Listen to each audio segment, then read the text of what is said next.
Assalamualaikum warahmatullahi wabarakatuh dan selamat sejahtera.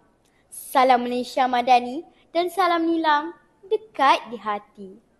Sayang kumbang cari makan, terbang seiring di pohon duku. Mari tuan, mari dengarkan, hamba titipkan bicara buku. Nama diberi Nur Arisa Akilah binti Azhan, berusia 11 tahun.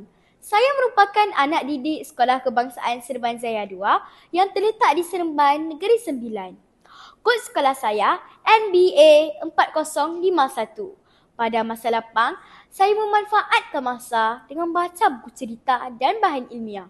Bercita-cita ingin menjadi seorang peguam menang bicara. Pada hari ini, saya ingin berkongsi tentang sebuah buku yang pernah saya baca, buku Siri Jom Ikut Kami bertajuk Pertemuan Angkasawan. Hasil panel seorang pendidik yang berasal dari negeri Jelapang Padi ini merupakan karya saudara Alias Rais. Buku ini diterbitkan oleh Kanadaya Solution Sendirian Berhad dan telah dicetak pada tahun 2008. Buku ini setebal 156 halaman bercetak dan dijual dengan harga RM11.90 di Semenanjung Malaysia dan RM14.90 di Sabah dan Sarawak. Ilustrasi buku ini amat menarik kerana berwarna-warni dan mampu menarik perhatian saya dan para pembaca yang lain untuk membacanya. Cetakannya juga sangat berkualiti dan tahan rasa. Sohor kini, jika kita telusuri dan amati arus perdana, faktor buku-buku di pasaran yang kurang menarik dan isi yang membosankan menjadi asbab utama mengapa ramai remaja kurang membaca. Namun, buku ini telah berjaya mengubah persepsi saya dan bersesuaian dengan jiwa. Tamsilnya, buku ini sangat mementingkan kualiti bahasa dan bersesuaian dengan kehendak sekolah. Secara realitinya, memang tidak dapat dinafikan. Buku ini dapat membantu murid seperti saya meningkatkan penguasaan dalam penggunaan kosakata dan pembendaharaan kata yang baharu, terutamanya dalam penulisan karangan di kelas. Ayo bersama saya kita menyusuri bicara buku Jom Ikut Kami, Pertemuan Angkasawan. Novel ini mengisahkan watak utama iaitu Samad yang bercita-cita tinggi untuk menjadi seorang angkasawan dan diberi peluang untuk berjumpa dengan seorang angkasawan negara yang terkenal. Dalam pertemuan tersebut, pembaca dibawa untuk mengenali dunia angkasa dan kehidupan seharian seorang angkasawan. Penulis turut berkongsi pengalaman dan latihan serta cabaran yang dihadapi. Selain itu, buku ini menceritakan perbezaan antara kehidupan biasa di bumi dan kehidupan yang luar biasa di angkasa.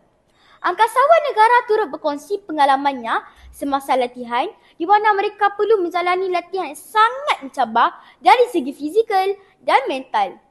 Saya tertarik dengan jalan cerita pertemuan Samad bersama angkasawan negara yang mencapai satu titik perubahan yang penting.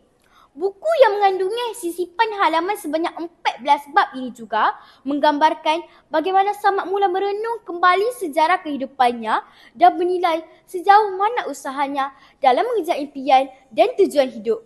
Bagaimana dia berhadapan dengan bunsing yang sentiasa iri hati akan pencapaiannya dan bagaimana dia meyakinkan Cikgu Bidin bahawa dia layak menjawat jawatan sebagai pengawas sekolah.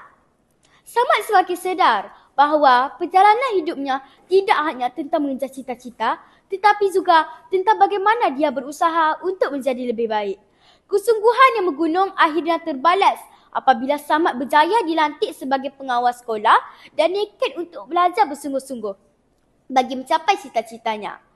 Sebagai seorang angkasawan, terdapat banyak pengajaran yang boleh dijadikan iktibar daripada novel ini. Nilai bertanggungjawab seorang murid dalam mencari ilmu perlu diterapkan dalam diri masing-masing. Tabah, sabar dan cekal dalam kehidupan yang semakin mencabar ini juga menuntut kita untuk cekal dalam menghadapi dugaan. Pada pendapat saya, gaya penulisan karya ini sangat mudah difahami yang menarik minat saya untuk terus membaca sehingga ke akhirnya. Kesimpulannya, buku yang bertajuk Pertemuan Angkasawan ini syarat dengan pengajaran dan mampu menarik minat remaja seperti saya untuk membaca. Ternyata bukan mudah untuk mengejar cita-cita kerana jika tidak dipecahkan hujung, manakan dapat sagunya. Sekian, terima kasih.